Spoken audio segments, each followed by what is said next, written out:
আমি আজ থেকে প্রায় 10 বছর আগে ট্রাক চালাতাম। এক জেলা থেকে আরেক জেলা মাল পৌঁছে দেওয়াই আমার কাজ ছিল। ট্রাকটা মূলত আমরা দুজন মিলে চালাতাম, আমি আর আমার বন্ধু হালিম। আমরা দুজনই একসাথে ট্রাকে থাকতাম। যখন আমার কষ্ট হয়ে যেত তখন হালিম চালাতো। যেহেতু এক জেলা থেকে আরেক জেলায় আমাদের যেতে হতো, এই কারণে অনেক রাত বাইরে থাকা লাগতো। আমরা একটা সহকারী রেখেছিলাম, নাম মঞ্জু। সে আমাদের বাড়ির পাশে থাকতো। অনেক গরিব ছিল, তাই আমাদের কাজে সাহায্য করার জন্য তাকে রেখেছিলাম। সে ছিল একটু অলস প্রকৃতির, শুধু ঘুমাতো। তাই মাঝে মাঝে একটু বকাঝকা করতাম। আবার ভাবতাম পাশের বাড়ির লোক, তার উপরে ছেলেটা গরিব, যা উপার্জন করে পরিবার নিয়ে বাঁচতে তো পারবে। তাকে সবসময় আমাদের সাথেই রাখতাম, মাঝে মাঝে পানি খাবার এগুলো কিনে আনার জন্য। কারণ আমাদের বেশিরভাগ সময় দূরের জেলায় যেতে হতো, এই কারণে বাইরের খাবারই খাওয়া হতো।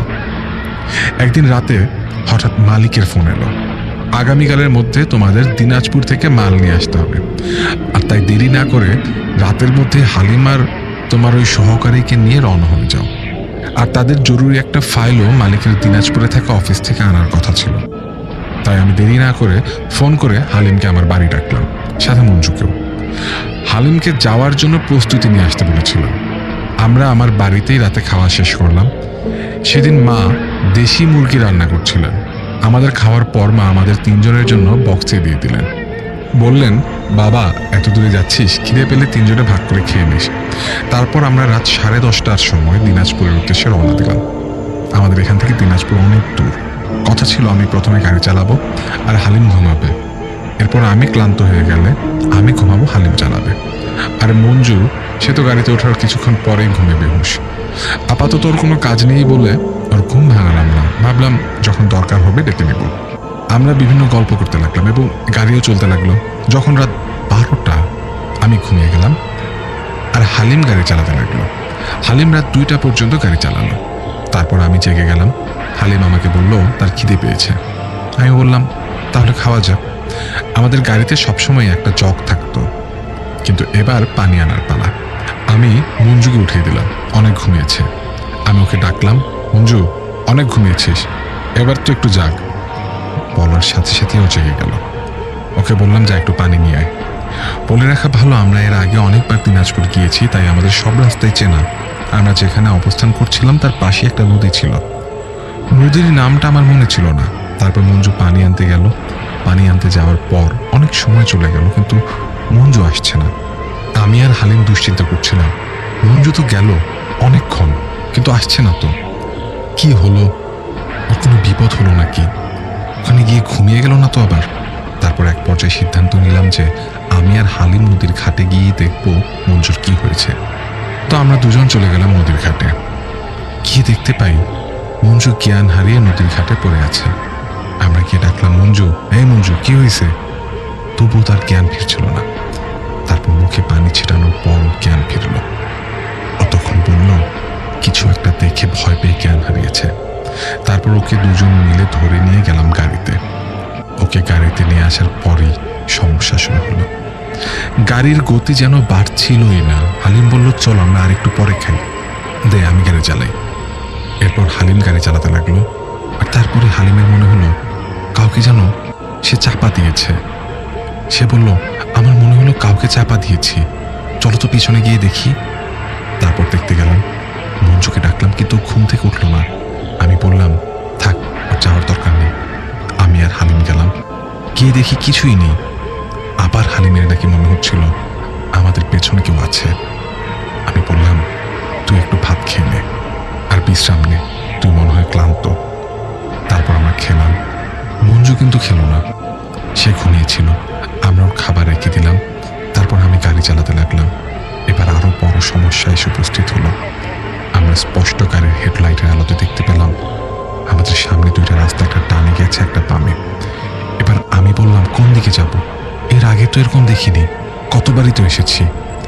আমরা একটা বিভ্রান্তিতে পড়ে গেলাম, কোন দিকে যাব বুঝতে পারছিলাম না। তখন ঘুমন্ত মঞ্জুকে জিজ্ঞেস করলাম, কিরে কোন দিকে যাব? ও পেছনের সিটে ছিল। ও চোখ মুছতে মুছতে বলল বাম দিকেই যান। ওর কথা শুনে বাম দিকে গাড়ি ঢুকিয়ে দিলাম। আর ওটাই ছিল আমাদের সবচেয়ে বড় ভুল। এবার আবার মনে হলো গাড়ির পেছনে কেউ আছে। এবার মঞ্জু বলল এবার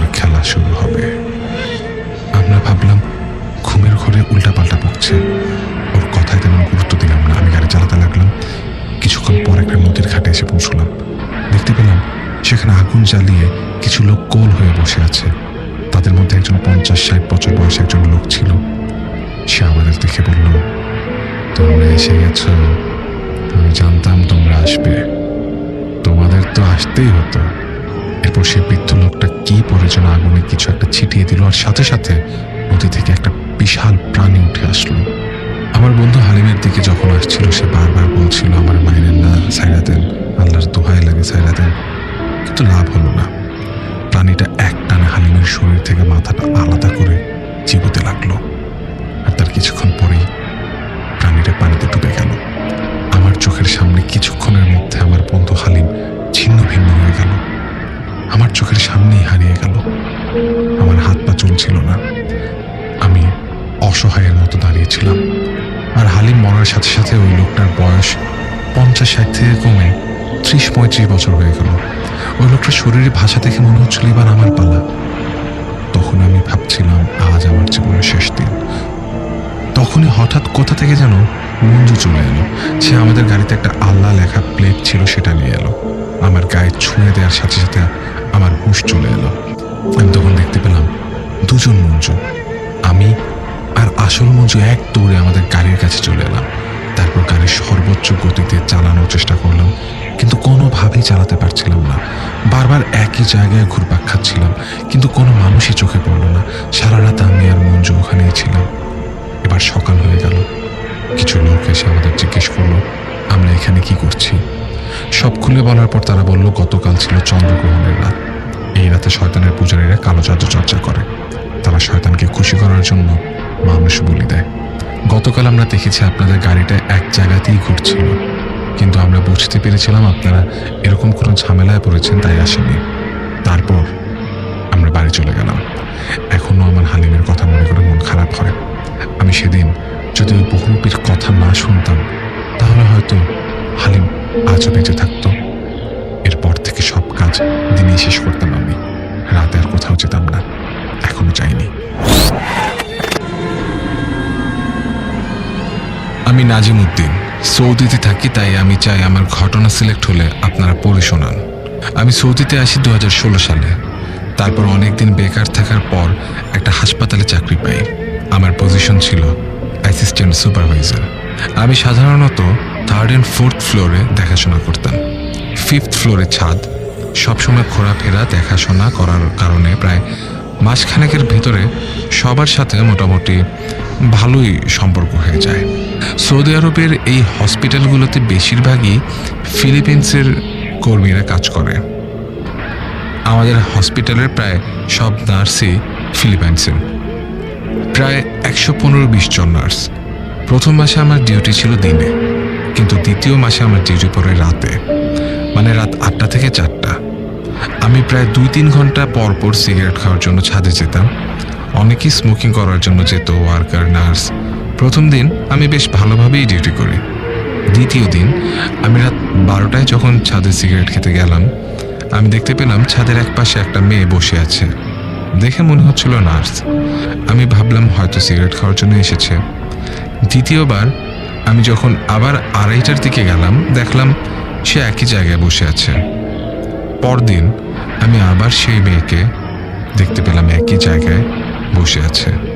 এভাবে 12টা থেকে 3টা আমি 2-3 বার ছাদে যাই আর ওই মেয়েকে একই জায়গায় বসে থাকতে দেখি। এভাবে প্রায় 1 সপ্তাহ কন্টিনিউয়াসলি মেয়েটাকে দেখতে থাকি। একদিন আমি রাত 2টায় ছাদে যাই সিগারেট খাওয়ার জন্য, কিন্তু আমার কাছে লাইটার ছিল না। আমি ভাবলাম ওই মেয়েকে গিয়ে বলবো, আবার ভাবলাম যদি মাইন্ড করে, যা করলে করুক। আমি তার পেছন গিয়ে বললাম, ইউ হ্যাভ লাইটার? মেয়েটি কোনো উত্তর দিল না। আমি আবারও বললাম, excuse me, you have lighter? মেয়েটি কোনো উত্তর দিল না। আমি তৃতীয়বার বললাম, আর ইউ ওকে? এইবার মেয়েটা আমার দিকে ফিরে তাকায়। আমি দেখতে পেলাম খুব সুন্দর মলিন একটি চেহারার মেয়ে। মেয়েটি আমার দিকে একবার তাকিয়ে কিছু না বলে চলে গেল। আমি ভাবলাম মেয়েটির মনে হয় মাথায় সমস্যা আছে। আবার পরের রাতে আমি আবার সিগারেট খেতে যাই, আর আবারও দেখি মেয়েটা সেই জায়গায় বসে আছে। আমি এবার একটা সিগারেট ধরিয়ে মেয়েটার পাশে গিয়ে দাঁড়ালাম। মেয়েটি হঠাৎ করে বলে উঠল, আই ডোন্ট লাইক স্মোকিং। আমি একটু সময়ের জন্য স্তম্ভিত হয়ে গেলাম। মেয়েটি আবার বলল, আই ডোন্ট লাইক স্মোকিং। তারপর মেয়েটা চলে গেল। আমি ওই দিন সিগারেট খেতে ছাদে যাইনি। পরদিন অভ্যাসবশত আবার রাত 3টায় ছাদে সিগারেট খেতে গেলাম। মেয়েটি সেখানে বসা ছিল।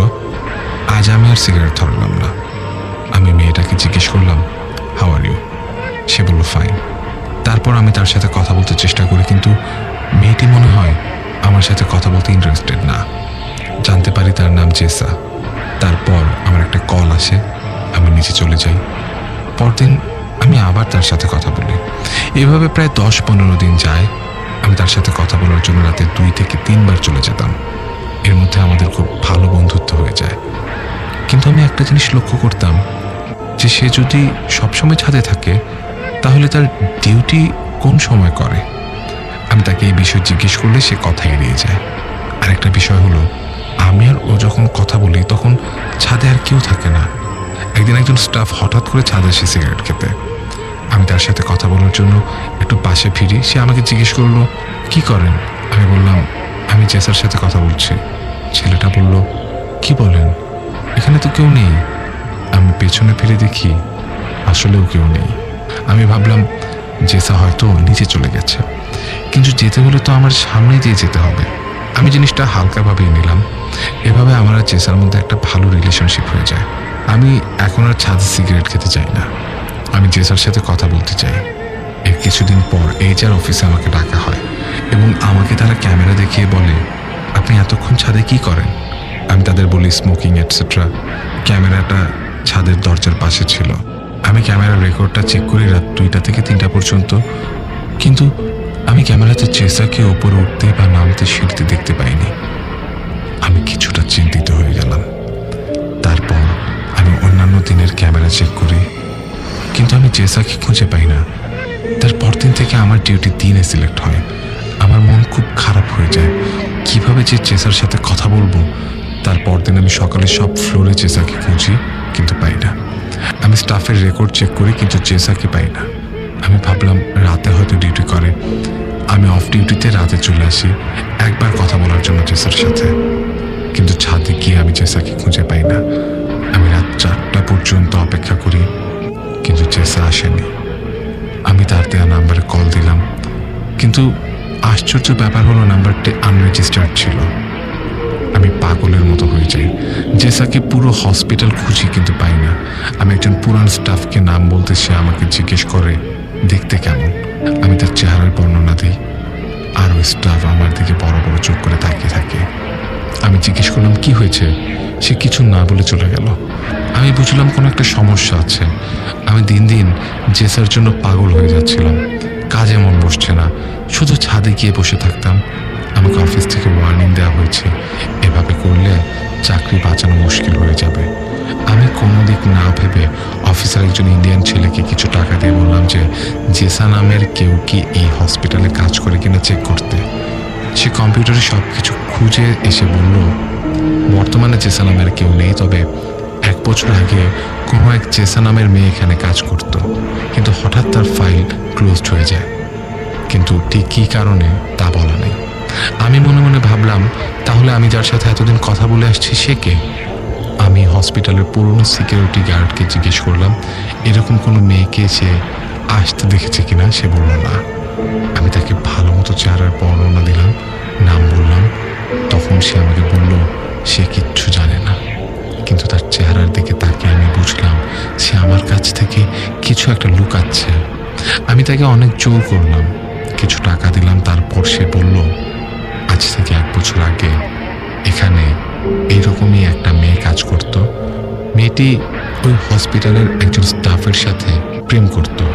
তারা ছাদে বসে গল্প করত, প্রেম করত, কিন্তু হঠাৎ তাদের মধ্যে কিছু নিয়ে সম্পর্কটা ভেঙে যায়। মেয়েটা সেটা মেনে নিতে পারেনি। তারপর ছাদ থেকে লাফ দিয়ে আত্মহত্যা করে। এরপর পুলিশ এসে ওই ছেলেকে ধরে নিয়ে যায়। হসপিটালের রেপুটেশনের কথা ভেবে এটাকে এখানেই ধামাচাপা দেওয়া হয়। এগুলো শুনে আমি যেন আকাশ থেকে পড়ি। তাহলে আমি যে জেসাকে চিনি সে জেসাকে? আমি দিন দিন রোগী হয়ে যাচ্ছিলাম, খাওয়া দাওয়া করতে পারছিলাম না, শুধু জেসার কথা মনে পড়ছিল। তারপর আমি ওই হসপিটাল থেকে রিজাইন দিয়ে দিই। আমি এখন অন্য কাজ করি, কিন্তু এখনও আমি জেসাকে স্বপ্নে দেখি। সে যেন আমাকে কিছু বলতে চায়। আমি অনেক ভুলার চেষ্টা করেছি,